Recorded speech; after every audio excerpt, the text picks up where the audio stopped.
მოგესალმებით. პირველ რიგში მინდა გითხრათ, რომ ჩვენი პოზიცია ოლიმპიადასთან დაკავშირებით, მას შემდეგ რაც განახორციელა რუსეთმა საქართველოს ტერიტორიის ოკუპაცია და აგრესია და დამატებით ეთნოწმენდა, ცხადი იყო და ეს გამოიხატებოდა თანმიმდევრულ ქმედებებში. პირველ რიგში ეს იყო დიპლომატიური კავშირის გაწყვეტა რუსეთთან, შემდეგ გამოსვლა დსთ-დან, იქ მყოფი სამშვიდობოებისთვის უკანონო ჯარის სტატუსის მინიჭება და სხვადასხვა საერთაშორისო დონეზე გატანა იმ საკითხების, რომ ამ ტერიტორიაზე მოხდა ეთნოწმენდა და ეს ტერიტორია არის ოკუპირებული. დღევანდელ დღეს გვაქვს შემდეგი სურათი, რომ აბსოლუტურად ყველა საერთაშორისო ორგანიზაცია, ნატო, გაეროს ასამბლეა, ევროკავშირი, ეუთო, სხვადასხვა ქვეყნები თავის რეზოლუციებში ამბობენ, რომ ამ ტერიტორიაზე მოხდა ეთნოწმენდა და ეს ტერიტორია არის ოკუპირებული. თუმცა მაგალითად გაეროს ასამბლეაზე ამ რეზოლუციის გატანა ესე ცალსახა არ იყო და პირველი კენჭისყრის დროს ჩვენ ქონდა 14-11-ზე ხმების რაოდენობა. შემდეგ მიუხედავად იმისა, რომ რუსეთის მომხრე ქვეყნების ხმები არ გაიზარდა, ჩვენი ხმები თანდათანობით იზრდებოდა და დღევანდელ დღეს ეს არის 60 ქვეყანა. ანუ აი რეალურად ეს თანაფარდობა არსებობს. დღეს ამ ტერიტორიებს ოკუპირებულს ეძახის პრაქტიკულად მსოფლიოს ყველა ქვეყანა და რუსეთს უჭერს მხოლოდ ისეთი სახელმწიფოები, როგორიც არის ნაურუ, ნიკარაგუა და ასე შემდეგ. რაც შეეხება თვითონ თემას ოლიმპიადას, ამასთან დაკავშირებით ჯერ კიდევ 2012 წელს ჩვენთან კომისიაში მქონდა გამზადებული დოკუმენტური ფილმი, რომელშიც მოთხრობილი იყო ოლიმპიადის ისტორია სწორედ ბოიკოტისა და თანამშრომლობის რეჟიმში. როდის დაუშვა მსოფლიო საზოგადოებრივობამ შეცდომა და როდის იქცეოდა ის ღირსეულად. ასეთი შემთხვევები იყო, როდესაც ფაშისტური ოლიმპიადის დროს მონაწილეობა მიიღეს ყველა ქვეყნის წარმომადგენელმა, ერთადერთი ადამიანი, რომელიც ეწინააღმდეგებოდა ამ ოლიმპიადის ჩატარებას, ეს იყო ამერიკის ოლიმპიური კომიტეტის თავმჯდომარე, რომელიც მოხსნეს და ამის შემდეგ, როდესაც ჩატარდა ოლიმპიადა ფაშისტურ გერმანიაში, მთელი მსოფლიო საზოგადოებრიობა მას ამერიკის შეერთებულ შტატებში ბოდის უხდიდა იმის გამო, რომ ერთადერთი ადამიანი იყო ის, რომელმაც უარი თქვა, რომ ამ ოლიმპიადაში მონაწილეობა არ მიიღო. შემდეგ იყო უნგრეთში შეჭრის გამო, როდესაც საბჭოთა კავშირი შეიჭრა უნგრეთში, სამმა ევროპულმა ქვეყანამ იმის გამო, რომ საბჭოთა კავშირი ღებულობდა ოლიმპიადაში მონაწილეობას, უარი თქვა ოლიმპიადაში მონაწილეობაზე. ბოიკოტის ყველაზე მასშტაბური მიდგომა იყო 1980 წელს, იმის გამო, რომ 1979 წელს საბჭოთა კავშირი შეიჭრა ავღანეთის ტერიტორიაზე და გამოცვალა იქ ხელისუფლება. თუმცა ის გამოცვლილი ხელისუფლებაც ასევე პრორუსული იყო. თამაში 63-მა ქვეყანამ უარი თქვა ოლიმპიადაში მონაწილეობაზე და აქ კარგად ჩანს თუ რაოდენ კავშირშია სპორტი და ოლიმპიადა და სპორტი და პოლიტიკა უკაცრავად, როდესაც საქმე ეხება დანაშაულს კაცობრიობის წინაშე, ეთნოწმენდას, გენოციდს, ოკუპაციას და ასე შემდეგ. ამ პერიოდში ამერიკის პრეზიდენტი, ვიცე-პრეზიდენტი, ინგლისის პრემიერ-მინისტრი ტეჩერი საუბრობდნენ, რომ აქ მოხდა დანაშაული და ამ დანაშაულის გამო გამორიცხულია, რომ ნორმალურმა ქვეყანამ მიიღოს მონაწილეობა ასეთ ოლიმპიადაში. ჩვენ შემთხვევაში გვაქვს გაცილებით მძიმე მდგომარეობა.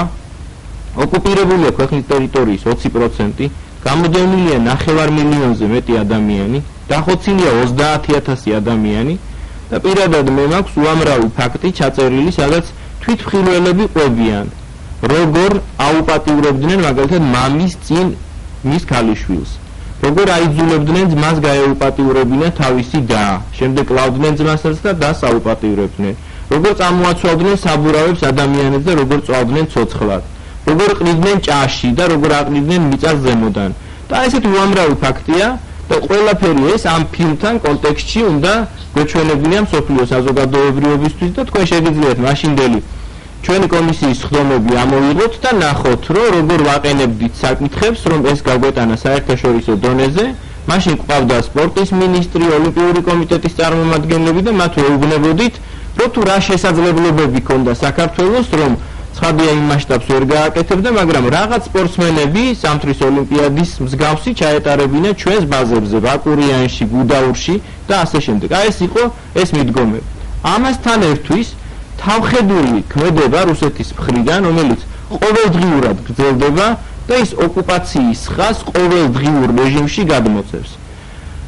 გარდა ამისა, თქვენ ნახეთ, რომ ოლიმპიური ჩირაღდანი მისცეს იმ ადამიანს, რომელიც ბომბავდა, ნამდვილად ბომბავდა ჩვენ სოფლებს და იქ არის უამრავი მშვიდობიანი ადამიანი დახოცილი ქალები და ბავშვები. ერთი მიზეზი, რის გამოც უკვე ჩვენ ამოვარდნილი ვიქნებით ზოგად კავკასიური პოლიტიკიდან, არის ის, რომ საქართველოს პარლამენტმა მიიღო დადგენილება, რომლის მიხედვითაც მან ცნო ჩერქეზების გენოციდი და ის ადგილი, სადაც დღევანდელ დღეს ტარდება ეს ოლიმპიადა, არის 150 წლის წინ ამ ადგილზე ჩატარდა ჩერქეზების სრული გენოციდი, 95% ჩერქეზების იქნა სრულად განადგურებული და იმდროინდელი ისტორიკოსები წერდნენ, რომ 7 წლის განმავლობაში ზღვა ამ ადგილზე ბურთივით ისროდა თავის ქალას და ძვლებს და ამ თმისგან და თავის ქალისგან და ძვლებისგან ჩიტებს ჰქონდათ ბუდეები გაკეთებული. ჩერქეზები დიდი ხნის განმავლობაში არ ჭამდნენ თევზის ხორცს, რადგან ეს მათი წინაპრების ხორცი თევზის არ ჭამდნენ, იმიტომ რომ მათი წინაპრების ლეშით იყო ნაკვები. აი ეს არის ყველაფერი და ამ სიტუაციაში მონაწილეობა საერთაშორისო სამართლით ამ ოლიმპიადაში საქართველოს მხრიდან ეს არის გაუმართლებელი, მიუღებელი, რაც შეეხება ზნეობრივ მომენტს, ეს არის უზნეობა ამ პროცესში მონაწილეობა. ეს იყო თლიანობაში, რითიც თქმაც ამ საკითხთან დაკავშირებული.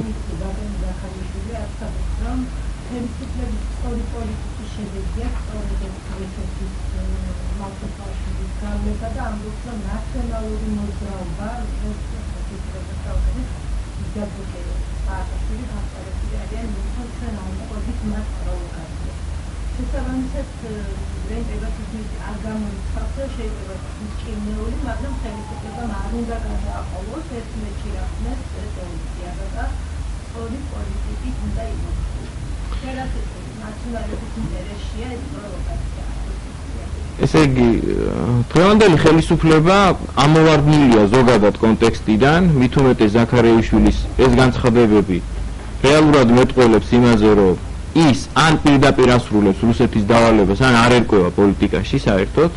და თქვენ შეგიძლიათ მისი ციტატები ნახოთ, სადაც ის უშვებს, რომ აფხაზეთი იყოს დამოუკიდებელი და ამბობს, რომ აფხაზებს ისევე ეკუთვნის დამოუკიდებლობა, როგორც სხვა ერებს.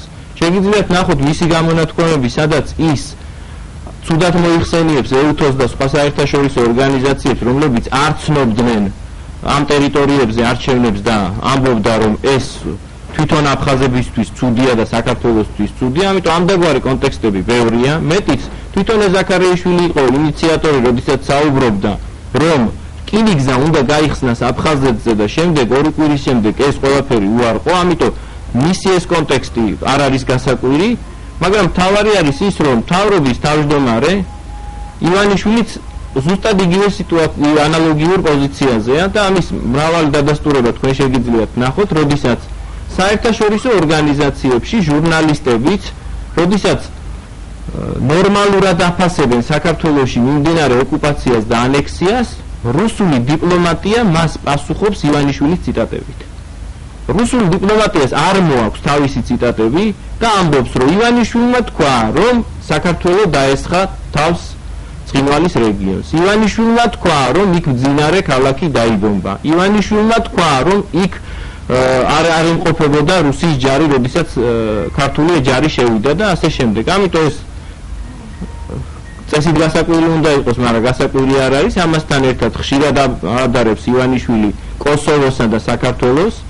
მე არაერთგზის ვეცადე მისთვის განმარტება მიმეცა ამ საკითხთან დაკავშირებით და შეუძლია ვინმე სპეციალისტს მაინც კითხოს საერთაშორისო სამართლის. კოსოვომ დამოუკიდებლობა მიიღო იმის გამო, რომ კოსოვოში მოხდა ალბანელების ეთნოწმენდა, როგორც საერთაშორისო სამართალი გვეუბნება და ეს ეთნოწმენდა რომ შეეჩერებინათ, ამიტომ ალბანელებს მიანიჭეს დამოუკიდებლობა. რაც შეეხება საქართველოს, ყველა საერთაშორისო ორგანიზაცია გვეუბნება, რომ აქ მოხდა უპირატესად ქართველების ეთნოწმენდა და აქ საუბარი ბჭყალებში დამოუკიდებლობაზე ეს რეალურად ნიშნავს ეთნოწმენდის წახალისებას. პრემიერ-მინისტრის განცხადებები ამ მიმართულებით ეს ნიშნავს ან უცოდინარობას, ან იმას, რომ ის ახალისებს ეთნოწმენდას, რომელიც მოხდა საქართველოში.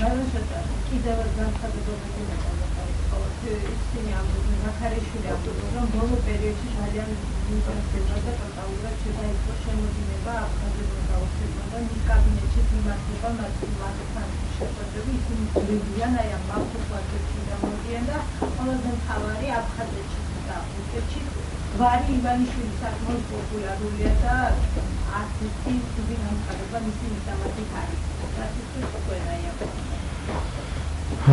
ესე იგი, ჩვენი ხელისუფლების ყოფნის პერიოდში თქვენ გახსოვთ, ეს იყო თანმიმდევრული პოლიტიკა, საერთაშორისო დონეზე ის მიღწევები, რაც არსებობს ოკუპაციის და ეთნოწმენდაზე, ეს იყო აღიარებული, ამას უნდა მოყოლოდა დეოკუპაცია და იმ სტრუქტურების და სახელმწიფოს დაჯდა, რომელმაც ეს ჩაიდინა.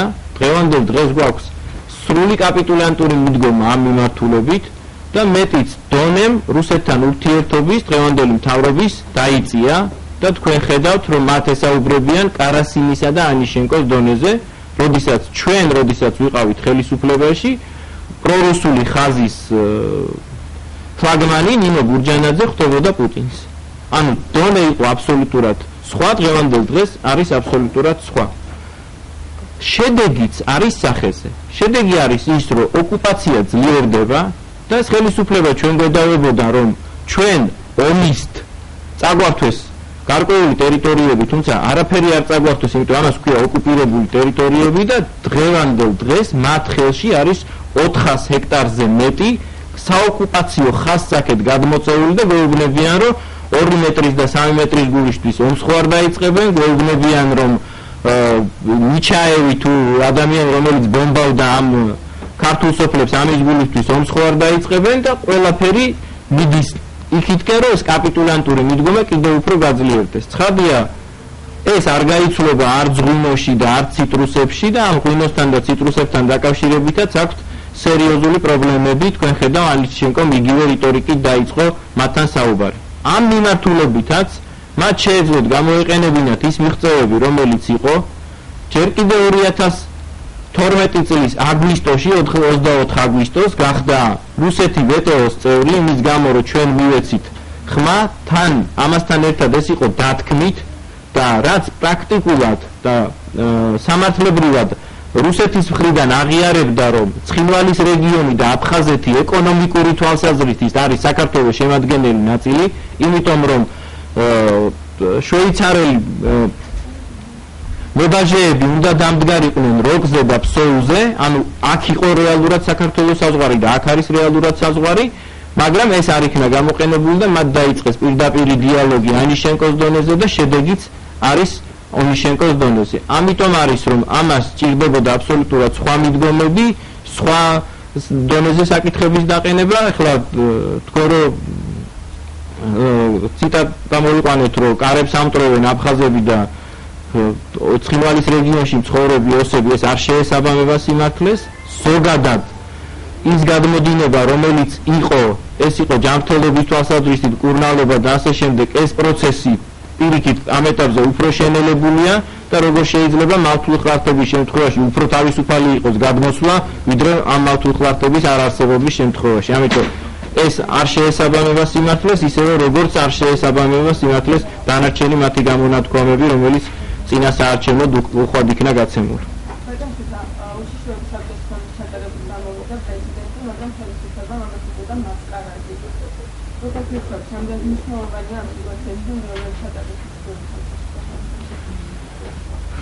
ესე იგი, სხვა რა შემთხვევაში უნდა ჩატარდეს უშიშროების საბჭოს სხდომა, თუ არა ასეთ შემთხვევაში, მაშინ როდესაც თქვენ ხედავთ რა ინტენსივობით მიმდინარეობს ამ მავთულხლართების მშენებლობა, გუშინ პრეზიდენტთან ერთად ჩვენ ვიყავით ამ რეგიონში და ვნახეთ იქ რეალურად რა ხდება. ეს მდგომარეობა დღითიდღე მძიმდება და ამის გამოსწორების ერთადერთი მექანიზმი არის საერთაშორისო დონეზე ამ საკითხების გადატანა, საერთაშორისო სასამართლოებში ამ საკითხების გადატანა, მაგრამ ამის მაგივრად დღევანდელ დღეს ეს ხელისუფლება ისევ კაპიტულანტურ მიდგომას ამჯობინებს. თუმცა მათ წრეშიც გაჩნდა გარკვეული ბზარი და ზოგიერთი პოლიტიკოსები საუბრობენ, რომ ისინი გადახედავენ სოჩის ოლიმპიადის საკითხებს და ასე შემდეგ. ანუ ამ ეტაპზე მათი პოზიციაც არ არის ერთიანი. და ვფიქრობ, ზოგიერთი მათი წარმომადგენელი ალბათ მივა იმ დასკვნამდე, რომ ერთადერთი გამოსავალი ამ აგრესიულ რუსეთთან, რომლის პრეზიდენტის ოცნება არის, რომ აღადგინოს საბჭოთა კავშირი, ამ ოცნებაში მას ქართველი პატრიოტები ასევე წინააღმდეგობას უნდა უწევდნენ პატრიოტები ოცნების სახით ჭრალებში, რა თქმა უნდა, და ამას ჭირდება სხვა წინააღმდეგობა და ვფიქრობ, გარკვეული ნაწილი ამაზე აბსოლუტურად გადმოვა და იგივე ის სამოქალაქო პროტესტი, რომელიც ამ ეტაპზე დაიწყო, მე დარწმუნებული ვარ, შედეგს აუცილებლად მოგვცემს.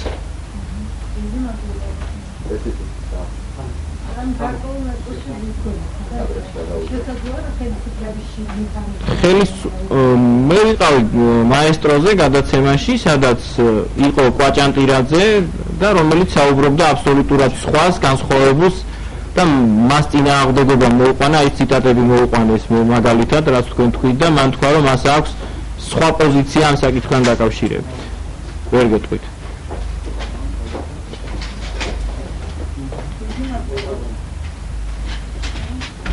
Orça?